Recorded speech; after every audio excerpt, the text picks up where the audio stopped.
एक बड़ी खबर आपको बताते हैं। लखनऊ जुड़वी ट्रेन पलटाने की साजिश के मामले में यूपी एटीएस ने जांच तेज की है। लखनऊ जेल में बंद आतंकियों से भी पूछताछ की जाएगी। कालिंदी एक्सप्रेस मामले में पूछताछ होगी। कानपुर में ट्रेन को पलटाने की साजिश हुई थी।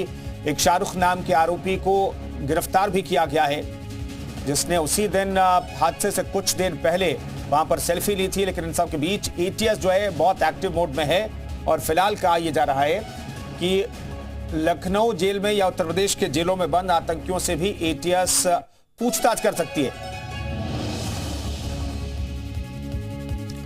यूपी एटीएस की जांच में तेजी आई है। लखनऊ जेल में बंद आतंकियों से एटीएस की टीम पूछताछ करेगी।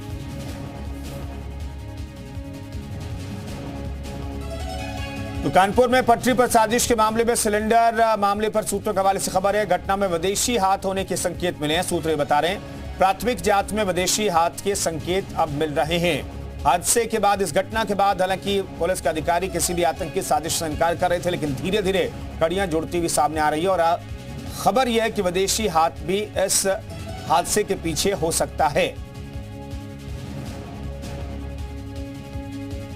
कानपुर में ट्रेन डिरेल करने की साजिश को लेकर के एजेंसियां बड़ी कामयाबी हासिल करने में कामयाब रही हैं।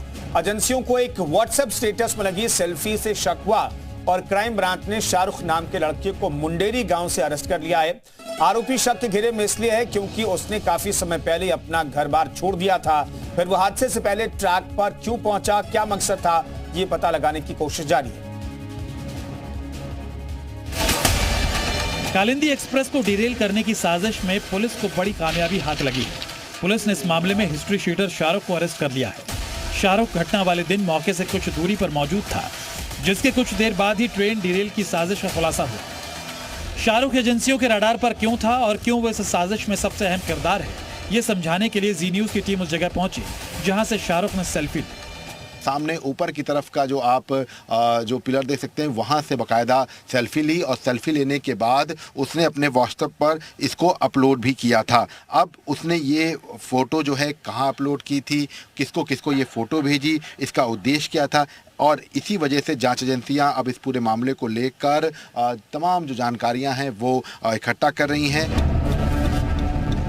शाहरुख को गिरफ्तार करने के बाद एजेंसियां पता लगा रही हैं कि उसका कनेक्शन किसी आतंकी संगठन से तो नहीं था, क्योंकि आरोपी हादसे से कुछ देर पहले घटनास्थल के पास मौजूद था। शाहरुख ने वहीं से सेल्फी ली और उसे व्हाट्सएप स्टेटस पर लगाया।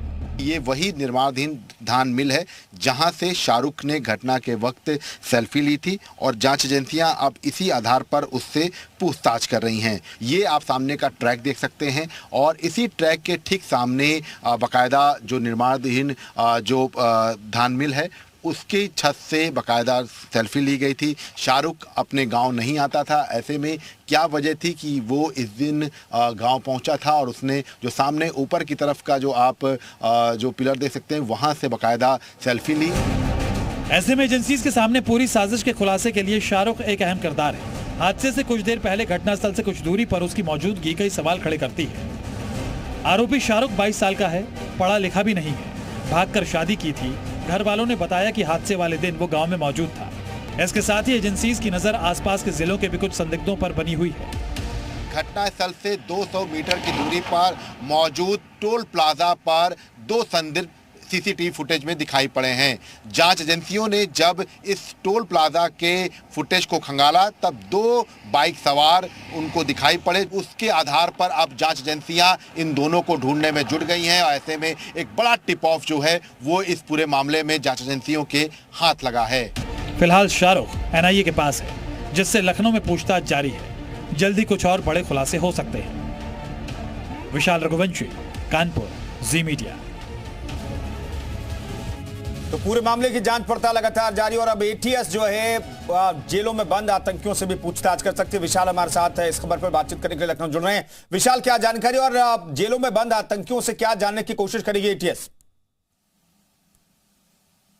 देखिए आपको बता दें कि एटीएस जो है वो उसने जेल में बंद आतंकियों से पूछताछ की है, चूंकि इस पूरे मामले को लेकर कई तरह के तार जो हैं वो जुड़ते हुए नजर आ रहे हैं, जिसके बाद अब ये कहा जा सकता है कि जो लखनऊ जेल में बंद आतंकी हैं अलग अलग मॉड्यूल्स के उनके से जो है पूछताछ की जा रही है। खुरासन मॉड्यूल्स के भी जो आतंकी हैं उनसे भी पूछताछ की जा रही है और यूपी एटीएस लगातार अब इस पूरे मामले को लेकर हर एक तह तक जाने की कोशिश कर रही है, क्योंकि इस पूरे मामले में कई तरह के जो टिप ऑफ हैं वो जांच एजेंसियों को मिले हैं। इसके साथ साथ अलग अलग जो टिप ऑफ है उसके आधार पर यह पूछताछ हो रही है। इसी कड़ी में लखनऊ जेल में बंद आतंकियों से भी यूपी एटीएस ने पूछताछ की है। ठीक है, शुक्रिया विशाल इस खबर पर जानकारी देने के लिए आपका। तो यूपी एटीएस लगातार इस पूरे मामले में जांच पड़ताल को तेज कर रही है।